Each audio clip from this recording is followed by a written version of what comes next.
ചില വിദ്വാന്മാരെ കണ്ടിട്ടുണ്ട് ട്രെയിനിങ്ങിലും മീറ്റിങ്ങിലും പോവുകയില്ല. എന്നാലോ ഞാൻ ചെയ്തോളൂ സാറേ, എന്ത് ചെയ്യും, എന്ത് തേങ്ങ ചെയ്യും. അവന്റെ ലോകത്തുള്ള ഒരറിവും ഇവിടെ ആവശ്യമില്ല. അവൻ ചിലപ്പോൾ വലിയ പണ്ഡിതനായിരിക്കും. ആ പാണ്ഡിത്യം കൊണ്ടൊന്നും ഇവിടെ ഒരു കാര്യമില്ല. അവൻ ചിലപ്പോൾ ജില്ലാ കളക്ടറായിരിക്കും, ചിലപ്പോൾ മതപണ്ഡിതനായിരിക്കും, അല്ലെങ്കിൽ ചിലപ്പോൾ വെറുതെ ഒരു സാധനം കൊണ്ട് ഇവിടെ ഒരു കാര്യമില്ല. ഇവിടെ കാര്യം ഉണ്ടാണ് ഇത് പഠിക്കണം, മൈലേഷ്യയിൽ പഠിക്കണം, മൈലേഷ്യന്റെ പ്ലാന് പഠിക്കണം, മൈലേഷ്യന്റെ പ്രോഡക്റ്റ് പഠിക്കണം. ഇതിലൊരു വിശ്വാസം ഉണ്ടാവണം. അല്ലാതെ വേറെ ഒരു ലോകത്തെ ഒരു വിവരം കൊണ്ട് ഇവിടെ ഒരു കാര്യമില്ല. നിങ്ങളെ ഈ ബിസിനസ്സിൽ കൊണ്ടുവരുമ്പോ നിങ്ങളെ ലീഡേഴ്സിനൊരു ലക്ഷ്യമുണ്ട്. നിങ്ങളെ രക്ഷപ്പെടുത്താനാണെന്നും ഒരുമിച്ച് രക്ഷപ്പെടാനാണെന്നും നിങ്ങൾക്ക് ഒരുപാട് കഴിവുണ്ടെന്നും ആ കഴിവുകൾ എന്ത് ചെയ്യണം, കണ്ടെത്തണമെന്നും ആ കഴിവുകൾ കണ്ടെത്തി നിങ്ങളെ വലിയ രീതിയിൽ പ്രൊമോട്ട് ചെയ്യണം, നിങ്ങളെ വലിയ ട്രെയിനർ ആക്കണമെന്നും വലിയ ലീഡർ ആക്കണം എന്നൊക്കെ ഒരു ലക്ഷ്യം ആർക്കുണ്ട്? നിങ്ങളെ കൊണ്ടുവന്ന ലീഡർക്ക് ഉണ്ട്. മനസ്സിലായോ? ആ കുട്ടിക്ക് വിവരമായിട്ട് അംഗനവാടി പോകാൻ മടിക്കുന്നത്. പക്ഷെ നിങ്ങൾ അങ്ങനെ ആവരുത്. നിങ്ങൾ ട്രെയിനിങ്ങിലും മീറ്റിങ്ങിലും പോകാൻ മടിക്കരുത്. നിങ്ങളെ ലീഡർ വിളിക്കുമ്പോൾ പുറത്തേക്ക് നിൽക്കരുത്. കാരണം ആ വിളിക്കുന്നതിന് പരിധിയുണ്ട്. ഏത് മനുഷ്യനുണ്ടായാലും ഉളുപ്പ് എന്നാണ് സാധനം. 4-5 പ്രാവശ്യമൊക്കെ വിളിച്ചു നോക്കും, പിന്നെ പോട്ട പുല്ലുന്ന് വിചാരിക്കും. ശരിയല്ലേ? അങ്ങനെ വിചാരിക്കാൻ പാടില്ല. എന്നാലും അങ്ങനെ വിചാരിച്ചു പോകും. അതുകൊണ്ട് നിങ്ങളെ വിളിപ്പിക്കണ്ട. നിങ്ങളെ വിളിപ്പിക്കണം. നിങ്ങൾ വിളിക്കുമ്പോഴേക്കാൻ പോയിക്കോളി മീറ്റിങ്ങിലും ട്രെയിനിങ്ങിലും എക്സ്ക്യൂസ് പറയാണ്ട്. നിങ്ങളൊന്നും അട്ടിമുടി മാറി ഒരു ഒടുക്കത്തെ തീരുമാനം എടുത്ത ഒരു ഒടുക്കത്തെ വിശ്വാസം കൂടി ഇറങ്ങിയാൽ മാത്രമേ ടീം വരല്ലാണ്ട് എന്ത് ചെയ്യില്ല. കാലയിൽ മുളയ്ക്കുന്ന ഒരു പരിപാടിയായിട്ട് മൈലേഷ്യയിൽ നിങ്ങൾ കാണരുത്. പേര് രഞ്ജിത്ത് എന്നാണ്, സ്ഥലം കോഴിക്കോട് ബാലുശ്ശേരിയാണ്. നിങ്ങൾക്ക് വീട്ടിൽ ഡ്രൈവിംഗ് അറിയില്ല, അല്ലെങ്കിൽ ബൈക്ക് നിങ്ങൾക്ക് ഓടിക്കാൻ അറിയില്ല. അങ്ങനെ ഓടിക്കാൻ അറിയാത്ത ഒരാളെ എടുത്ത് നിങ്ങളെടുത്തൊരു ബൈക്ക് കിട്ടി. ആ ബൈക്കിന്റെ മുകളിൽ നിങ്ങൾ കയറി സ്റ്റാർട്ടാക്കി. നിങ്ങളെ ഭാര്യ പോലും നിങ്ങളെ ഭർത്താവ് പോലും മക്കൾ പോലും നിങ്ങളെ കൂടെ കയറൂല. കയറുമോ? ഇല്ല. അവർക്ക് ജീവനിൽ ഭയം ഉണ്ടാവും. അതേപോലെ തന്നെ നിങ്ങളെ കൂടെ ഒരു പൈസ എടുത്ത് പ്രോഡക്റ്റ് എടുത്ത് നിങ്ങളെ കൂടെ ഐഡിയ അടിക്കണേ, നിങ്ങളിത് മര്യാദയ്ക്ക് കൊണ്ടുപോകുന്നുള്ള വിശ്വാസം അവർക്കില്ല. പിന്നെ എങ്ങനെ അവർ വരും? അതുകൊണ്ട് നിങ്ങൾ പണി പഠിച്ചിട്ടില്ല. ആ പണി പഠിച്ചു കഴിഞ്ഞാൽ ആളുകളെ കണ്ടു കഴിഞ്ഞാൽ പ്രത്യേകം അറിയാം. കാരണം അവർ ഒടുക്കത്തെ കോൺഫിഡൻസ് പാസ് ചെയ്യും. വിശ്വാസം, ഞാനുണ്ട് കൂടെ, നീ എൻ്റെ കൂടെ ധൈര്യമായിട്ട് നിന്നോ എന്നുള്ളൊരു കോൺഫിഡൻസ് എന്ത് ചെയ്യും? പാസ് ചെയ്യും. പഠിക്കാത്ത ആളുകളോ പാസ് ചെയ്യൂല. അപ്പൊ പഠിച്ച പഠിക്കാത്ത ആളുകൾ എന്ത് ചെയ്യും? പ്രത്യേകം മനസ്സിലാവും. പഠിക്കാത്ത ആളുകളെ കൂടെ സ്വന്തം വീട്ടുകാർ പോലും കയറൂല. ഇതാണ് അതിന് സത്യം. അപ്പൊ അങ്ങനെ പഠിക്കാതെ ഞാൻ എന്ത് ചെയ്തു? ഒറ്റയ്ക്ക് ഈ ബിസിനസ് പറഞ്ഞ സമയത്ത് ആഴ്ചയിൽ 2,10,000 കിട്ടുന്ന ബിസിനസ്സിന് പോലെ എന്റെ കൂടെ സ്റ്റാർട്ട് ചെയ്യും, എന്റെ കൂടെ ചേര് ഇങ്ങനെയൊക്കെയാ പറഞ്ഞു. ഇങ്ങനെ 10 ആളോട് പറഞ്ഞ സമയത്ത് 10 ആളും എന്ത് ചെയ്തു? നോ പറഞ്ഞു. 11ാമത്തോട് പറയാനുള്ള ഒരു ചങ്കൂറ്റം എനിക്ക് ഉണ്ടായിട്ടുള്ളത്, എനിക്ക് ഈ പണി അറിയില്ല എന്നുള്ള തിരിച്ചറിവാണ്. ഈ പണി എനിക്കറിയാത്തതുകൊണ്ടാണ്. പക്ഷെ ഈ ബിസിനസ്സിൽ വരുമാനം ഉണ്ടാക്കുന്ന ആളുകളെ, 2,10,000 വാങ്ങുന്ന ആളുകളെ, അല്ലെ വലിയ മാറ്റങ്ങൾ ഉണ്ടാക്കുന്ന ആളുകളെ ഞാൻ നേരിട്ട് കണ്ടിട്ടുണ്ട്. എന്നെക്കാട്ട് വിദ്യാഭ്യാസം കുറഞ്ഞ ആളുകൾ എന്ത് ചെയ്യുന്നുണ്ട്? ഇതൊക്കെ വായിക്കുന്നുണ്ട്. പക്ഷെ ഈ പണി എനിക്ക് അറിയാത്തത് കൊണ്ടൊന്നും എന്ത് ഒരാളും എൻ്റെ കൂടെ വന്നില്ല. അപ്പൊ പണി പഠിച്ചാൽ മതി, അല്ലെങ്കിൽ പണി അറിയുന്ന ആളുകൾ പറയുന്നത് കേട്ടാൽ മതി. ആദ്യം പറയുന്നത് കേൾക്കാൻ തയ്യാറായില്ല. കാരണം കുറച്ച് ഈഗോ കാര്യങ്ങളൊക്കെ ഉണ്ടായിരുന്നു. പറയുന്ന എന്നോട് 7ാം ക്ലാസ് വിദ്യാഭ്യാസമുള്ള ശ്രീധരൻ സാറും ബാലുശ്ശേരി പിക്കപ്പ് ഡ്രൈവറായിട്ടുള്ള അനിൽകുമാർ സാറൊക്കെയാണ് പറയുന്നത്. അപ്പോൾ നമുക്ക് അവരെയും കാട്ടും കുറച്ചുകൂടി എഡ്യൂക്കേഷനിലെ ആള് എന്നുള്ള നിലയ്ക്ക് നമുക്ക് എന്തുണ്ടാവും? കുറച്ച് ഈഗോ ഉണ്ടാവുമല്ലോ, അല്ലേ? ഇത് ചിലപ്പോൾ പല ആളുകളും ഉണ്ടാവും അങ്ങനെ കേൾക്കാതിരിക്കുന്നേ. എനിക്ക് തോന്നുന്നില്ല എന്തായാലും. ഓക്കെ. അപ്പൊ എന്തായാലും ആ സമയത്ത് എനിക്കിത് പാളിപ്പോയി. പിന്നീട് ഞാൻ എന്ത് ചെയ്തു? സറണ്ടറായി. ആ സറണ്ടറായ സമയത്ത് ലീഡേഴ്സ് പറഞ്ഞ പ്രകാരം ലിസ്റ്റൊക്കെ ഇട്ടു. ആ ലിസ്റ്റ് ഇട്ട പ്രകാരം വീട്ടിലൊരു മീറ്റിംഗ് നടത്തി. 5-8 ആളുകൾ പങ്കെടുത്ത മീറ്റിംഗ് ആണ്. ഈ 8 ആളുകളോട് ഞാൻ പറഞ്ഞു, ഞാനൊരു ബിസിനസ് തുടങ്ങിയിട്ടുണ്ട്, നല്ല പ്രോഡക്റ്റ് ആണ്, നിങ്ങളിതൊന്ന് ഉപയോഗിച്ചൊക്കെ നല്ലതാണെ വീണ്ടും വാങ്ങിക്കുക, അതെന്നല്ലേ നിങ്ങൾ എന്ത് ചെയ്യുക? പഴയ സാധനം തന്നെ വാങ്ങിക്കുക. ഇതാ ഞാൻ പറഞ്ഞിട്ടുള്ളത്. ഒരു കാരണവശാലും ഇത് നമ്മളെ നാട്ടുപുറത്തെ ഭാഷയിലൊക്കെ പറയും, കാലയിൽ മുളയ്ക്കാന്ന് പറയും. കാലയിൽ മുളയ്ക്കുക, അതായത് നമ്മളിപ്പോ ഒരു മഞ്ഞളോ ചേമ്പൊക്കെ നടുക എന്നുണ്ടെങ്കിൽ അതിന് തടമൊക്കെ എടുത്ത് അത് കറക്റ്റായിട്ട് അതിന്റെ കാര്യങ്ങളൊക്കെ ചെയ്യുമ്പോൾ അതിന്റെ ഇടയിൽ, അതായത് വളമൊന്നും ഇടാണ്ട് താനേ മുളയ്ക്കുന്നു. അങ്ങനെ മുളയ്ക്കും ഇത് എന്ന് എന്ത് ചെയ്യരുത്? ഒരാളും തെറ്റിദ്ധരിക്കരുത്. അങ്ങനെ തെറ്റിദ്ധരിക്കാന്നുണ്ടെങ്കിൽ നിങ്ങൾക്ക് കൂടെയുള്ള വന്ന ആളുകൾ പോവുകയുള്ളൂ, ടീം ഇല്ലാതായി പോവുകയുള്ളൂ. ഒരു സംശയവുമില്ല. നിങ്ങളൊരു ചെടി വെച്ചിട്ടുണ്ടെങ്കിൽ ആ ചെടിക്ക് വേര് പിടിക്കുന്നവരെ നിങ്ങൾ അതിന് വെള്ളവും നിങ്ങൾ കൊടുത്തിരിക്കണം. അവർക്ക് വേണ്ട സപ്പോർട്ട് നിങ്ങൾ കൊടുത്തിരിക്കണം. നിങ്ങൾ 2 ആളെ കൊണ്ടുവന്നിട്ടുണ്ടെങ്കിൽ അവർക്ക് വേണ്ട സപ്പോർട്ട് നിങ്ങൾ കൊടുത്തിരിക്കണം. ഒരു സംശയമില്ല കാര്യത്തിൽ. ഇല്ലെങ്കിൽ ഒരു കാരണവശാലും തീയല മുളയ്ക്കൂല. അങ്ങനെ മുളച്ചതല്ല ഉമ്മർ ഉസ്താദ്. അങ്ങനെ മുളച്ചതല്ല അയ്യൂബ് സാറ്, അങ്ങനെ മുളച്ചതല്ല താഹിർ അഹമ്മദ്, ഇവരൊന്നും അങ്ങനെ മുളച്ചതല്ല. ഷാഹിർ സാറ് അല്ലെങ്കിൽ റമീസ് സാർ, ഇവരൊന്നും അങ്ങനെ മുളച്ചതല്ല. മുളപ്പിച്ചതാ, മുളപ്പിച്ചതാ. വെള്ളവും വളവും കൊടുത്ത് ബെല്ലി സാറെ പോലുള്ള ലീഡേഴ്സ്, ബിജു സാറിനെ പോലുള്ള ലീഡേഴ്സ് വെള്ളവും വളവും കൊടുത്ത് കറക്റ്റായിട്ട് ചെയ്യേണ്ട സമയത്ത് ആ വളം കൊടുത്തിട്ട് മുളച്ചതാ ഞങ്ങളൊക്കെ. ക്ലിയർ ആവുന്നുണ്ടോ? അപ്പൊ അതുകൊണ്ട് ആളെ കൊണ്ടുവന്നുകൊണ്ട് മാത്രം തീയല, ഇതങ്ങ് മുളച്ചുവിടുമെന്നും തീയരുത്, തെറ്റിദ്ധരിക്കരുത്. എത്ര ടൈം മൈലേഷനിൽ ഇൻവെസ്റ്റ് ചെയ്തു, എത്ര ദിവസം മൈലേഷനിൽ ഇൻവെസ്റ്റ് ചെയ്തു. ഇവൻ മൈലേഷ് എല്ലാം പറഞ്ഞ ഫുൾ ടൈം ആയിട്ട് ഇറങ്ങി. ഓൻ കല്യാണത്തിന് പോകുന്നുണ്ട്, വീട്ടിൽ കൂടലിൽ പോകുന്നുണ്ട്, അടിയന്തരത്തിന് പോകുന്നുണ്ട്, മരണത്തിന് പോകുന്നുണ്ട്, ആനയ്ക്ക് പോകുന്നുണ്ട്, ചേനയ്ക്ക് പോകുന്നുണ്ട്. ഹലോ, മൈലേഷ് ചെയ്യുന്നുണ്ടോ? ഇല്ല. എന്താ സംഭവം? പണി മൈലേഷ് അല്ല. ഇറങ്ങൽ എന്ത് ചെയ്തു? മറ്റുള്ള ജോലി ഒഴിവാക്കി മൈലേഷിലേക്ക് ഇറങ്ങി. പണി എന്താ? മൈലേഷ്. ഓൻ മൈലേഷ് ചെയ്യുന്നുണ്ടോ? ഇല്ല. പിന്നെ ഓൻ പറയും, ഓ ഞാൻ 4-5 വർഷം ഇത് ചെയ്തതാ. ഇങ്ങനെ പറയുന്ന ആൾക്കാരെ നിങ്ങൾ കാണും. ഡിയർ ഫ്രണ്ട്സ്, എനിക്ക് പറയാനുള്ളത്, നിങ്ങൾ 3 വർഷമായാലും 5 വർഷമായാലും പണിയെടുത്താൽ മാത്രമേ രക്ഷപ്പെടൂ. പണിയെടുത്താൽ ആ 3 വർഷം നിങ്ങൾക്ക് അല്ലെങ്കിൽ 5 വർഷം നിങ്ങൾക്ക് പണിയെടുക്കാൻ പറ്റുമോ? അല്ലാതെ ഐഡിയ അടിച്ച് നിന്നതുകൊണ്ട് ഇത് താനേ മുളയ്ക്കും എന്ന് വിചാരിച്ച് ഒരു 3 വർഷം 5 വർഷം കഴിഞ്ഞിട്ട് മേലോട്ട് നോക്കി ഇന്ന് എനിക്കൊന്നും കിട്ടിയില്ല എന്ന് പറഞ്ഞിട്ട് നെഗറ്റീവായിട്ട് ഒരു കാര്യമില്ല. ഞങ്ങളൊക്കെ പണിയെടുക്കുന്ന ആളുകൾ, നന്നായിട്ട് അധ്വാനിക്കുന്ന ആളുകളാണ്, സമയം നോക്കാതെ അധ്വാനിക്കുന്ന ആളുകളാണ്. അങ്ങനെ നിങ്ങൾക്ക് പറ്റൂ? നിങ്ങൾക്ക് ഇതിലൂടെ ലക്ഷങ്ങളും കോടികളും ഉണ്ടാക്കാം, ഒരു സംശയമില്ല. അങ്ങനെ പണിയെടുത്തോണ്ട് ഒരു 3 വർഷം കൊണ്ടുണ്ടായ മാറ്റം പറയുന്നത് വീക്കിലി 2,10,000 616 വീക്കിൽ എന്റെ അക്കൗണ്ടിൽ വന്നു. തീരുമാനം ഉണ്ടാവണം, ജീവിതത്തിൽ വിജയിക്കണം എന്നുള്ള ഒടുക്കത്തെ ആഗ്രഹം ഉണ്ടാവണം.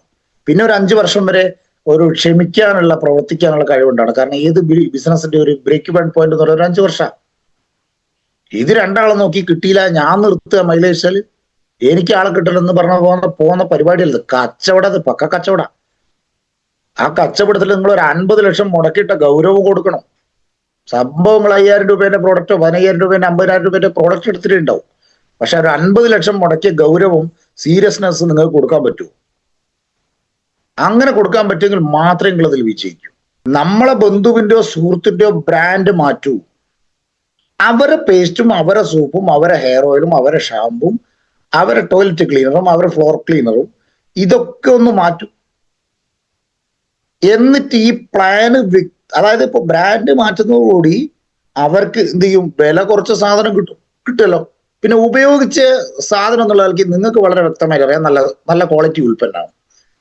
ആ മാർക്കറ്റിനെക്കാട്ടും റേറ്റ് കുറവാണ് ഇത് എന്നുള്ളത് അവർക്ക് പറഞ്ഞ് ബോധ്യപ്പെടുത്തി കൊടുക്കാൻ നമുക്ക് പറ്റണം. മനസ്സിലാണ്ടോ? പിന്നെ എന്ത് ചെയ്യണം? ഈ പ്ലാന് സംശയമില്ലാതെ, സംശയം തീർത്തും കൊണ്ട് വളരെ വ്യക്തമായിട്ട് ഈ പ്ലാന് വരച്ച് പഠിക്കണം. പ്ലാന് വരച്ച് എന്ത് ചെയ്യണം? പറഞ്ഞു കൊടുക്കണം. ഇങ്ങനെയാണ് 2,10,000 കിട്ടുന്നത്. ഇതിലിരിക്കുന്ന പല ആളുകൾക്കും സംശയം ഉണ്ടാവും, എങ്ങനെ 2,10,000 കിട്ടുന്നത്? എല്ലാവർക്കും എങ്ങനെ 2,10,000 കൊടുക്കാൻ പറ്റുക? അതിന് നിങ്ങൾ എന്ത് ചെയ്യണം? ലീഡേഴ്സിനെ ഉപയോഗിച്ച് വർക്ക്ഷോപ്പൊക്കെ ട്രെയിനിങ് ഒക്കെ സംഘടിപ്പിച്ച് സംശയങ്ങളൊക്കെ തീർത്ത് ക്ലിയർ ചെയ്യണം. കാരണം നമുക്ക് ആദ്യം എന്തുണ്ടാവണം? ഒരു ബിലീഫ് ഉണ്ടാവണം. നിങ്ങളെ ബിസിനസ് വളരാത്തത് നിങ്ങൾക്ക് ബിലീഫ് ഇല്ലാത്തത് കൊണ്ടായിരിക്കാം. ക്ലിയർ ആവുന്നുണ്ടോ? അപ്പൊ ബിലീഫ് ഉണ്ടാവണം, വിശ്വാസം ഉണ്ടാവണം, ഒടുക്കത്തെ വിശ്വാസം. അത് സംശയങ്ങളൊക്കെ തീർത്തിട്ടുള്ള വിശ്വാസമായിരിക്കണം. സംശയങ്ങളില്ല. നമ്മളിപ്പോ അതായത് ഒരു കുടുംബം നല്ലോണം പോകണമെന്നുണ്ടെങ്കിൽ എന്ത് ചെയ്യണം? ഭാര്യയ്ക്കും ഭർത്താവിനും അങ്ങോട്ടും ഇങ്ങോട്ടും 100% വിശ്വാസം വേണം. ഇല്ലെങ്കിൽ എന്ത് സംഭവിക്കും? സംശയങ്ങൾ ഉണ്ടെങ്കിൽ ആ കുടുംബം തകർന്നു എന്ന് പറഞ്ഞ പോലെ ഈ ബിസിനസ്സിൽ നിങ്ങൾക്ക് വിജയിക്കണമെങ്കിൽ നിങ്ങൾ എന്ത് ചെയ്യണം? വിശ്വാസം ഉണ്ടാക്കിയെടുക്കണം. ആ വിശ്വാസം എവിടുന്ന ഉണ്ടാവുക? നമ്മൾ പടച്ചോലിൽ വിശ്വസിക്കുന്നില്ല. ഞാന് കൃഷ്ണനിലും അയ്യപ്പനിലും ഒക്കെ വിശ്വസിക്കുന്നു, നിങ്ങൾ അള്ളാഹുവിൽ വിശ്വസിക്കുന്നു. ഈ വിശ്വാസം എവിടുന്ന ഉണ്ടായി? അള്ളാഹു ഞങ്ങൾ നേരിട്ട് കണ്ടിട്ടുണ്ടോ? അയ്യപ്പനെയും കൃഷ്ണനെയും ഞാൻ നേരിട്ട് കണ്ടിട്ടുണ്ടോ? ഇല്ല. അതുമായിട്ട് ബന്ധപ്പെട്ട അറിവുകളിൽ നിന്നാണ് നമുക്ക് അങ്ങനെ ഒരു ഈശ്വര സങ്കല്പം ഉണ്ടെന്നു, അല്ലേ? അതിലേക്കൊരു വിശ്വാസം വന്നിട്ടുള്ളത് നിങ്ങൾ അതിനെ പറ്റി പഠിച്ച സമയത്തും, നിങ്ങൾ മദ്രസയിൽ പോയി പഠിച്ച സമയത്തും, അല്ലെങ്കിൽ അമ്പലത്തിൽ പോയി, അല്ലെങ്കിൽ അതിന്റെ പുരാണ കഥകളും ഐതിഹ്യങ്ങളും കാര്യങ്ങളും ഒക്കെ വായിച്ച് പഠിച്ച് കേട്ടറിവ്, അതിൽ അങ്ങനെയുള്ള അറിവുകൾ കൂടിയാണ് എന്ത് ചെയ്ത് നമുക്ക് ഈശ്വര വിശ്വാസം ഉണ്ടായിട്ടുള്ളത്. ആ വിശ്വാസത്തിൽ നിങ്ങൾ ഇന്നും അടിയുറച്ച് നിൽക്കാൻ കാരണം, അല്ലെങ്കിൽ ആ വിശ്വാസത്തെ ഹനിക്കുന്ന രീതിയിൽ ആരെങ്കിലും മറ്റുള്ള മതത്തിൽപ്പെട്ട ആളുകൾ അല്ലെങ്കിൽ മറ്റുള്ള വിശ്വാസങ്ങളിൽപ്പെട്ട ആളുകൾ പിന്നെ നിങ്ങളെ മതത്തിനെ, നിങ്ങളെ വിശ്വാസത്തെ ഹനിക്കുന്ന സമയത്ത് നിങ്ങൾക്ക് പ്രതികരിക്കേണ്ടി വരുന്നതും അല്ലെങ്കിൽ ആ രീതിയിൽ ശക്തമായി പ്രതികരിക്കുന്നതൊക്കെ എന്തുകൊണ്ടാണ്? അത്രയും വിശ്വാസം നമുക്കുള്ളതുകൊണ്ടല്ലേ. അപ്പൊ മൈലേഷലിനെ പറ്റി ഒരാൾ മോശം പറയുന്ന സമയത്ത് നിങ്ങൾക്ക് പിന്നെ രക്തം തിളയ്ക്കണം എന്നൊന്നും ഞാൻ പറയില്ല. പക്ഷേ അതിനെ കൺവിൻസ് ചെയ്യാൻ പറ്റാത്തത്, അവൻ പറയുന്നത് തെറ്റാണ് അല്ലെങ്കിൽ ഇന്നതാണ് ശരി എന്ന് നിങ്ങൾക്ക് കൺവിൻസ് ചെയ്യാൻ പറ്റാത്തത് എന്തുകൊണ്ടാ? നിങ്ങൾക്ക് വിശ്വാസമില്ലാത്ത എന്തുകൊണ്ടാ? നിങ്ങൾക്ക് അതിനെക്കുറിച്ചുള്ള അറിവുകൾ പിന്നെ നിങ്ങൾ നേടിയിട്ടില്ല. ക്ലിയർ ആവുന്നു. അപ്പൊ ട്രെയിനിങ്ങിലും മീറ്റിങ്ങും വലിയ പ്രാധാന്യമുണ്ട്. ട്രെയിനിങ്ങിനും മീറ്റിംഗും എന്നാണ് നമ്മളെ സംശയങ്ങൾ തീർന്ന് നമുക്ക് അറിവ് കിട്ടുക. അറിവ് കിട്ടിയാൽ മാത്രമേ നമുക്ക് വിശ്വാസം കിട്ടൂ. ഞാനൊക്കെ ഒടുക്കത്തെ വിശ്വാസമുള്ളതുകൊണ്ട് അത് ചെയ്ത്. അപ്പോ പല ആളുകൾക്കും മൈൻഡ് ബ്ലോക്ക് ഉണ്ടാവും. ഇപ്പൊ നമ്മള് ലീഡേഴ്സൊക്കെ എക്സാമ്പിൾ പറയാറുണ്ട്. അതായത് നമ്മളിപ്പോ ഇതില്ലേ, കല്ലിട്ട റോഡും കൂടെ, കല്ല് നമ്മളെ സോൾ ചെയ്ത റോഡും കൂടെ നമുക്ക് എന്ത് ചെയ്യാം? എത്ര ദൂരം വേണമെങ്കിലും നടന്നു പോവാം ഒരു ഷൂ ഇട്ടിട്ട്, ശരിയല്ലേ? പക്ഷെ നല്ല റബ്ബറൈസ്ഡ് റോഡാ, നിങ്ങൾ ഷൂ തന്നെ ഇട്ടു, പക്ഷെ ആ ഷൂവിന്റെ ഉള്ളിൽ ചെറിയൊരു കല്ല് കുടുങ്ങിയാലോ നടക്കാനാവും? പ്രയാസല്ലേ? ആ കല്ല് എടുത്ത് ഒഴിവാക്കാതെ നടക്കാനാവില്ലല്ലോ. എത്ര നല്ല റബ്ബറൈസ്ഡ് റോഡായിട്ട് കാര്യമില്ലല്ലോ. മൈലേജിൽ എത്ര നന്നായിട്ടും പ്രോഡക്റ്റ് എത്ര നന്നായിട്ട് കാര്യമില്ലല്ലോ നിങ്ങളെ ഷൂവിന്റെ ഉള്ളിൽ കല്ലുണ്ടെങ്കിൽ. അപ്പൊ നിങ്ങളുടെ ഷൂവിന്റെ ഉള്ളിലെ കല്ല് ഒഴിവാക്കിയാൽ നിങ്ങൾ വളരെ സ്മൂത്ത് ആയിട്ട് ഓടുവോ, നടക്കുവോ, ബൈക്കിന്റെ മുകളിൽ പോവോ, കാറിന്റെ മുകളിൽ പോവോ, എന്ത് വേണേ ചെയ്തൂടെ? വളരെ സിമ്പിൾ ആയിട്ട് ഈ ബിസിനസിനെ കൊണ്ടുപോയിക്കൂടെ? അപ്പൊ നമ്മളെ മൈൻഡ് ബ്ലോക്ക് അല്ലേ ആദ്യം മാറേണ്ടത്. അപ്പോ ഇതിന് വില കൂടുതലാണെന്ന് ഒരാൾ പറയുന്ന സമയത്ത് ആ ശരിയാണല്ലോ, അതിന് വില കൂടുതൽ, പേസ്റ്റിന് 132 റുപ്യല്ലേ എന്ന് നമ്മളോട് ചോദിച്ചാലോ? ഇതിങ്ങനെ ആളെ പിടിക്കുന്ന പൊട്ടിപ്പോയി കഴിഞ്ഞാലോ? അത് നമ്മളോട് ചോദിച്ചാലോ? നോക്കൂ, ഇതൊക്കെയല്ലേ പ്രശ്നം. ആ പ്രശ്നം എന്ത് ചെയ്യണം? ട്രെയിനിങ്ങിലും മീറ്റിങ്ങിലും ഇത് പരിഹരിക്കണം. ചില വിദ്വാന്മാരെ കണ്ടിട്ടുണ്ട് ട്രെയിനിങ്ങിലും മീറ്റിങ്ങിലും പോവുകയില്ല. എന്നാലോ ഞാൻ ചെയ്തോളൂ സാറേ, എന്ത് ചെയ്യും, എന്ത് തേങ്ങ ചെയ്യും, അവന്റെ ലോകത്തുള്ള ഒരറിവും ഇവിടെ ആവശ്യമില്ല. അവൻ ചിലപ്പോൾ വലിയ പണ്ഡിതനായിരിക്കും. ആ പാണ്ഡിത്യം കൊണ്ടൊന്നും ഇവിടെ ഒരു കാര്യമില്ല. അവൻ ചിലപ്പോൾ ജില്ലാ കളക്ടറായിരിക്കും, ചിലപ്പോൾ മതപണ്ഡിതനായിരിക്കും, അല്ലെങ്കിൽ ചിലപ്പോൾ വെറുതെ ഒരു സാധനം കൊണ്ട് ഇവിടെ ഒരു കാര്യമില്ല. ഇവിടെ കാര്യം ഉണ്ടാണ് ഇത് പഠിക്കണം, മൈലേഷ്യൽ പഠിക്കണം, മൈലേഷ്യന്റെ പ്ലാൻ പഠിക്കണം, മൈലേഷ്യന്റെ പ്രോഡക്റ്റ് പഠിക്കണം, ഇതിലൊരു വിശ്വാസം ഉണ്ടാവണം. അല്ലാതെ വേറെ ഒരു ലോകത്തെ ഒരു വിവരം കൊണ്ട് ഇവിടെ ഒരു കാര്യമില്ല. ചിലർ അങ്ങനെ കണ്ടില്ലേ, ഞാൻ വലിയ അറിവുള്ള ആളാ, ഞാൻ ട്രെയിനിങ് ഒന്നും വിളിക്കും വരികയില്ല, എന്നിട്ട് പിന്നെ എന്ത് ചെയ്യൂ? കുറച്ച് കഴിഞ്ഞിട്ട് പറയൂ എനിക്കിത് നടക്കില്ല, ഇത് വിജയിക്കുന്നില്ല. ഇങ്ങനെ പറയുന്ന ആളുകളുണ്ട്, കണ്ടില്ലേ? അവരൊന്നും ഈ ബിസിനസ് പച്ച തൊടാൻ പോകുന്നില്ല. ഒന്നാമത് നമ്മളിൽ വിജയിക്കുന്ന തലക്കാലം മാറ്റണം, അഹങ്കാരം മാറ്റണം, ഈഗോ മാറ്റണം, കോംപ്ലക്സ് മാറ്റണം, ഇങ്ങനെയുള്ള കുറെ സാധനങ്ങൾ മാറ്റണം.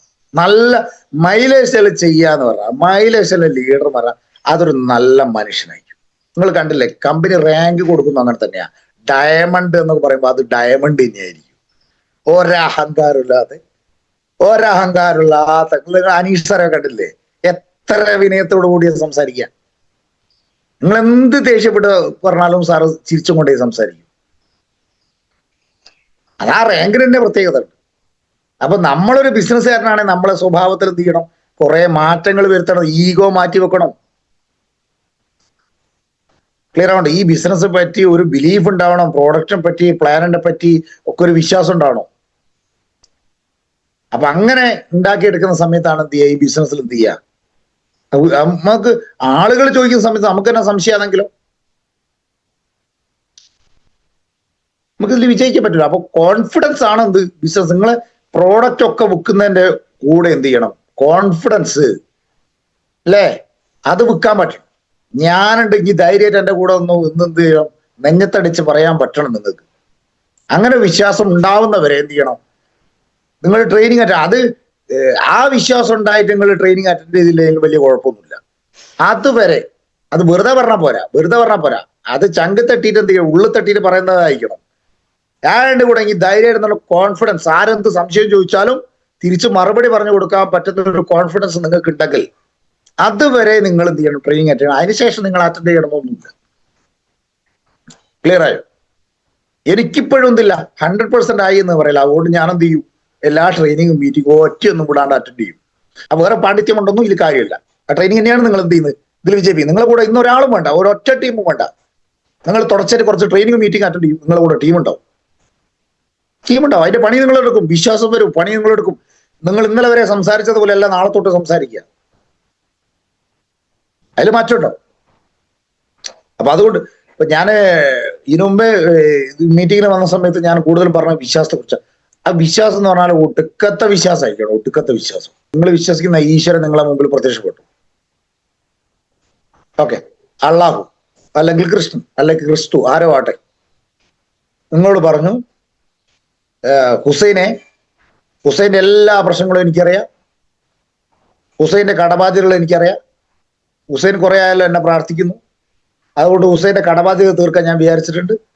ഹുസൈന്റെ വീടിന്റെ മുറ്റത്ത് ഒരു 250 മീറ്റർ കുഴിച്ചു കഴിഞ്ഞാൽ വലിയൊരു നിധി കിടപ്പുണ്ട്. ആ നിധി ഹുസൈനുള്ളതാണ്, ഹുസൈനും ഹുസൈന്റെ തലമുറയ്ക്കും രക്ഷപ്പെടാൻ പറ്റും എന്ന് പറഞ്ഞുകൊണ്ട് ദൈവം അപ്രത്യക്ഷമായി. സ്വപ്നമൊന്നുമല്ല, നേരിട്ട് കണ്ട എന്ന് വിചാരിക്കുക. ഹുസൈൻ സാറ് ആ മുറ്റം കുഴിക്കോ ഇല്ലയോ, അതാ എന്റെ ചോദ്യം. സാറ് അൺമ്യൂട്ട് ചെയ്ത് പറഞ്ഞു.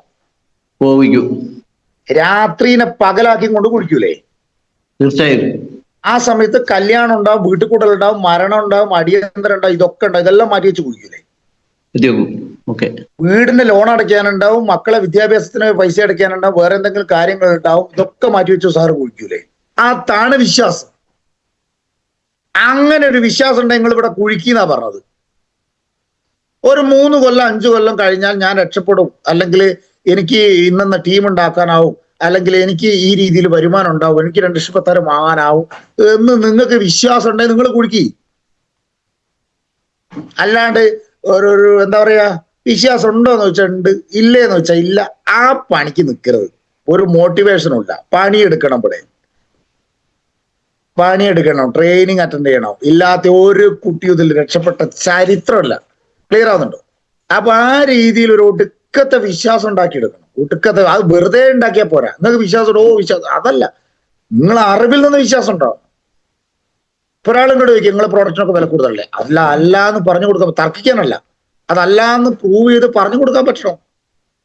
എങ്ങനെയാണ് എല്ലാവർക്കും 2,10,000 കമ്പനിക്ക് കൊടുക്കാൻ പറ്റുന്ന? പിന്നെ കമ്പനിക്ക് ഇതിനല്ലേ കൂടൂ എന്നൊക്കെ ഒരാൾ ചോദിച്ചാലോ? സാറ് പറഞ്ഞത് ശരിയാണ്, പക്ഷെ അതിങ്ങനെയാണ് സാറേ. യെസ് ബട്ട് തിയറി ഇത് ഉപയോഗിച്ച് എന്ത് ചെയ്യണം? പറഞ്ഞു കൊടുക്കാൻ പറ്റും. നിങ്ങൾ മണി ചെയിൻ അല്ലേ? സംഭവം ചെയിനാണ് സാറേ, പക്ഷെ എല്ലാ ചെയിനും മോശമല്ല എന്ന് പറഞ്ഞു കൊടുക്കാൻ നിങ്ങൾക്ക് എന്ത് ചെയ്യണം? അത് ഇങ്ങനെയാണ് സാറേ എന്ന് പറഞ്ഞു കൊടുക്കാൻ നിങ്ങൾക്ക് പറ്റണം. അങ്ങനെ ഒരു വിശ്വാസങ്ങൾ ഉണ്ടാക്കിയെടുക്കണം. ക്ലിയർ ഉണ്ടോ? അങ്ങനെ വിശ്വാസം ഉണ്ടാക്കിയെടുത്താൽ മാത്രമേ ഇന്ന് എന്ത് ചെയ്തിട്ടുള്ളൂ? അങ്ങനെ വിശ്വാസം ഉണ്ടാക്കിയത് മാത്രമേ ഇന്ന് DTCന്റെ മുകളിലേക്ക് പോയിട്ടുള്ളൂ. ക്ലിയർ ആയോ? DTC വരെയൊക്കെ എങ്ങനെയെങ്കിലും DTCന്റെ മുകളിലേക്ക് പോകണമെങ്കിൽ അങ്ങനെ ഒരു വിശ്വാസം. നിങ്ങൾ സ്റ്റാറും റൂബിയും ബ്രോൺസും സിൽവറും ഇതൊക്കെ ആവും. ക്ലിയർ ആണോ? DTCന്റെ മുകളിലേക്ക് പോകണേ ആ വിശ്വാസം തന്നെ വേണം. ആ ഉണ്ടാക്കിയെടുത്ത ആളുകൾ അന്ന് പോയിട്ടുണ്ട്. അപ്പൊ അതുകൊണ്ട് എന്ത് ചെയ്യണം? അറിവുണ്ടാക്കണം. ആ അറിവിൽ നിന്ന് വിശ്വാസം ഉണ്ടാക്കണം. ആ വിശ്വാസം ഉണ്ടാകുമ്പോൾ എന്ത് ചെയ്യും? ആ വിശ്വാസം ഉണ്ടാകുമ്പോൾ നമ്മളെ ബിസിനസ് നമ്മളറിയാതെ എന്ത് ചെയ്യും? വളരും. മാസം 1 കോടി വാങ്ങുന്ന മുബീൻ സാറിനെ ഞാൻ നേരിട്ട് കണ്ടിട്ടുണ്ട്. മാസം 1 കോടി. അപ്പൊ നമ്മളെന്നും ഒന്നുമല്ല. ആന പറക്കുന്ന കാട്ടില് ആടിന് എന്ത് തപ്പാനാന്ന് വെച്ചിരിക്കുക. അതുപോലെ നമ്മളെ ഒന്നുമല്ല. മനസ്സിലാവുണ്ടോ? നിങ്ങൾക്ക് ഇപ്പൊ ചിലപ്പോൾ 2,10,000 ആഴ്ചയിൽ എന്ന് പറയുമ്പോൾ ചിലപ്പം പല ആളുകൾക്ക് ഉൾക്കൊള്ളാൻ പറ്റില്ല. പക്ഷെ നമ്മളെ സംബന്ധിച്ച് എന്താണ്? ആഴ്ചയിൽ 2,10, മാസം 8,40 അല്ല, അതിന്റെ മുകളിൽ വാങ്ങുന്ന ആളുകളെ കണ്ടു. അതിലാണ് നിങ്ങൾ ഞാനുള്ളത്. അപ്പൊ അത് വാങ്ങിക്കാനുള്ള പണിയിലാണ്. അയാൾ ചെയ്ത പണിയെടുത്താൽ പോരെ. അയാളൊരു 10-15 വർഷമായി ഉണ്ടാവും, അല്ലെങ്കിൽ 10-25 വർഷത്തെ എക്സ്പീരിയൻസ് ഉണ്ടാവും. Direct selling, multi level marketing ഇൻഡസ്ട്രിയിലൊക്കെ ഉണ്ട്. മുബീൻ സാറിനുണ്ട്. അപ്പൊ അത്രയും കാലം നമ്മളും പണിയെടുത്തു കഴിഞ്ഞാൽ, ഉറച്ചൊന്ന് പണിയെടുത്തു കഴിഞ്ഞാൽ നമുക്കും കിട്ടൂലേ? എന്താ സംശയം? ഞാൻ 2,10,000 കണ്ടിട്ട് തുടങ്ങിയ ആളല്ല. ഞാൻ ആഴ്ചയിൽ 1,000 രൂപ കണ്ട് തുടങ്ങിയ ആളാ. ഞാൻ വിചാരിച്ചത് തുടക്കത്തിൽ ഇത് ആദ്യം വന്നവർക്ക് കിട്ടുന്ന 2,10 എന്നൊക്കെ. ആർക്കെ കിട്ടിയോട്ടെ, നമുക്ക് അതൊന്നും വിഷയമല്ല. ഞാൻ വന്നാലും പോയാലും നിർത്തിയാലും കിട്ടേണ്ടവരാ കിട്ടുമല്ലോ. നമുക്ക് ആഴ്ചയിൽ 1,000 രൂപ ഇട്ട് വിചാരിച്ച് തുടങ്ങിയ ബിസിനസ് ആകുന്നത് നമ്മളെ അക്കൗണ്ടിലേക്ക് എന്ത് ചെയ്തു? അത് വന്നു എന്നുള്ള 2,10. അപ്പോ അത് വന്നതിന് ശേഷം എന്തല്ല, ഞാൻ അഹങ്കാരം കൊണ്ടൊന്നും പറയല്ല. അത് വലിയൊരു മാസം 1 കോടി വാങ്ങുന്ന ആളുണ്ട്. അത് വാങ്ങാനുള്ള പണിയാ നീ. ഹലോ, ഇതൊക്കെ പറയുന്ന സമയത്ത് ആളുകൾ കളിയാക്കും. 2,10 തുടക്കത്ത് പറയുന്നത് കളിയാക്കിയിട്ടുണ്ട്. പക്ഷെ കളിയാക്കിയവരൊക്കെ റോഡും കൂടി ഇറക്കുക. ക്ലിയർ ആണ്ടോ? അപ്പൊ നിങ്ങളൊന്ന് അട്ടിമുടി മാറി ഒരു ഒട്ടുക്കത്തെ തീരുമാനം എടുത്ത, ഒരു ഒട്ടുക്കത്തെ വിശ്വാസം കൂടി ഇറങ്ങിയാൽ മാത്രമേ ടീം വരല്ലാണ്ട് എന്ത് ചെയ്യില്ല. കാലയിൽ മുളയ്ക്കുന്ന ഒരു പരിപാടിയായിട്ട് മൈലേഴ്സിൽ നിങ്ങൾ കാണരുത്, ഡയറക്ട് സെല്ലിങ്ങിനും കാണരുത്. അപ്പൊ എനിക്ക് കൂടുതലൊന്നുമില്ല, ദീർഘിപ്പിക്കുന്നില്ല. അപ്പോ നല്ലൊരു തീരുമാനം, എന്നാലേ വിജയിക്കാൻ പറ്റും. സൗന്ദര്യമോ വിദ്യാഭ്യാസമോ വേറൊന്നുമല്ല അതിന്റെ കഴിവ്. മനസ്സിലാവുണ്ടോ? സംസാരിക്കാനുള്ള കഴിവ് അതൊന്നുമല്ല. ഇതൊക്കെ അങ്ങോട്ട് വരുന്നതാ. പൈസ വരുമ്പോണ്ടല്ലോ ഇതൊക്കെ അങ്ങോട്ട് വരും. പൈസ വരുമ്പോൾ നമ്മൾ അറിയാത്ത കുറേ സാധനങ്ങൾ നമുക്ക് അങ്ങോട്ട് വരും. നല്ല കോൺഫിഡൻസ് വരും, ഇതൊക്കെ വരും. അപ്പോ എന്ത് ചെയ്യണോ? ആ രീതിയിൽ എന്ത് ചെയ്യണം? പ്രവർത്തിക്കാൻ പറ്റണം. നിങ്ങളെ ആ ബിസിനസ്സായിട്ട് കാണണം. നിങ്ങളെ ജോയിൻ ചെയ്യിപ്പിച്ച എന്താ പറയാ, ഞാൻ ആരും ഒന്നിന്റെ കൂടെ ജോയിൻ ചെയ്ത ആളായിട്ടല്ല നിങ്ങൾ കാണണം. നിങ്ങളേതായ ബിസിനസ്സായിട്ട് കാണണം, നല്ല വിജയിക്കും. ഞാനും എന്റെ ടീമിലാണല്ലോ, ഞാനും അവളെ കൂടെ ജോയിൻ ചെയ്താണല്ലോ, ഓളിന്നെ നോക്കട്ടെ. ഈ പരിപാടി നടക്കൂല. സംഭവമൊക്കെ ശരിയാ. നിങ്ങളെ ഈ ബിസിനസ്സിൽ കൊണ്ടുവരുമ്പോ, നിങ്ങളെ ഈ ബിസിനസ് കൊണ്ടുവന്ന നിങ്ങളെ ലീഡേഴ്സിനൊരു ലക്ഷ്യമുണ്ടെന്നും, നിങ്ങളെ രക്ഷപ്പെടുത്താനാണെന്നും ഒരുമിച്ച് രക്ഷപ്പെടാനാണെന്നും നിങ്ങൾക്ക് ഒരുപാട് കഴിവുണ്ടെന്നും ആ കഴിവുകൾ എന്ത് ചെയ്യണം?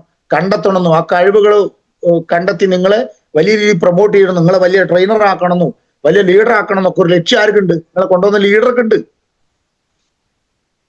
മനസ്സിലായോ? ആ കുട്ടിക്ക് വിവരമായിട്ട് അംഗനവാടി പോകാൻ മടിക്കുന്നത്. പക്ഷെ നിങ്ങൾ അങ്ങനെ ആവരുത്. നിങ്ങൾ ട്രെയിനിങ്ങിലും മീറ്റിങ്ങിലും പോകാൻ മടിക്കരുത്. നിങ്ങളെ ലീഡർ വിളിക്കുമ്പോൾ പുറത്തേക്ക് നിൽക്കരുത്.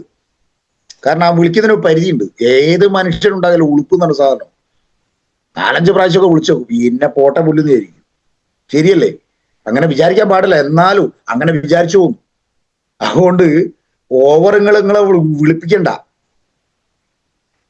നിങ്ങളെ വിളിപ്പിക്കണം. നിങ്ങൾ വിളിക്കുമ്പോഴേക്കാൻ പോയിക്കോളി മീറ്റിങ്ങിലും ട്രെയിനിങ്ങിലും. എക്സ്ക്യൂസ് പറയാണ്ട്. എക്സ്ക്യൂസ് പറയുന്ന ആളുകളൊക്കെ അവനവന്റെ ബിസിനസ്സായിട്ട് കാണുന്ന ആളല്ല. അങ്ങനെ തന്നെ പറയേണ്ടി വരും. അവനവന്റെ ബിസിനസ്സായിട്ട് കാണുന്ന ആളല്ല. എക്സ്ക്യൂസ് പറയാത്ത ആളുകൾ അവനവന്റെ ബിസിനസ്സായിട്ട് കാണുന്ന ആൾ ഒരേ ഇതിൽ വിജയിക്കും. ഓക്കെ. അപ്പൊ എന്തായാലും ഞാൻ കൂടുതൽ ദീർഘിപ്പിക്കുന്നില്ല. ഇതൊക്കെ മാറ്റങ്ങൾ ഉണ്ടായത് ഞാൻ പറഞ്ഞല്ലോ, ലീഡേഴ്സിന് സറണ്ടർ ആയതുകൊണ്ട്, നമ്മളെ ഒരു കഴിവും കൊണ്ടല്ല. അപ്പൊ അതുകൊണ്ട് എന്റെ വളർച്ചയിൽ സത്യത്തിൽ ഞങ്ങളെ ടീമിന് ഉമ്മർ ഉസ്താദിന് പോലും വലിയ പങ്കുണ്ട്. കാരണം ഞാൻ എപ്പം വിളിച്ചാലും ഓടി വരുന്ന ഒരു ലീഡറാണ് Ummer Ustad, Ayyub sir, Shameer sir, Shahir sir, Rameez sir, ഇവരൊക്കെ. ബിസാർ എന്റെ കൂടി ലീഡറാണ്. നിങ്ങൾ ബിസാർ ഒരു സൈഡാണ്, ഞാൻ ബിസാർ മറ്റേ സൈഡാണ്. ഓക്കെ. അപ്പൊ എന്തായാലും ബെല്ലി സാർ ഉൾപ്പെടെയുള്ള ആളുകൾ നമ്മൾ എന്ത് വിളിച്ചാലും ഏത് സമയത്ത് വിളിച്ചാലും ഓടി വരുന്ന ആളുകളാണ്. അപ്പൊ അതുകൊണ്ട് അവരെ ടീമിലാണ് നിങ്ങൾ എന്നുള്ളത് വളരെ അഭിമാനത്തോടുകൂടി നിങ്ങൾക്ക് പറയാൻ പറ്റും. വളരെ ശക്തമായി ചെയ്യുക, വലിയ നേട്ടങ്ങൾ ഉണ്ടാക്കുക, നല്ലൊരു ഒത്തൊരുമയോടുകൂടി നല്ലൊരു ടീം വർക്കായി എല്ലാവർക്കും കഴിയട്ടെ. വലിയ വിജയങ്ങൾ ഉണ്ടാവട്ടെ, വലിയ നേട്ടങ്ങൾ ഉണ്ടാവട്ടെ എന്ന് സർവേശ്വരനോട് പ്രാർത്ഥിക്കുന്നു.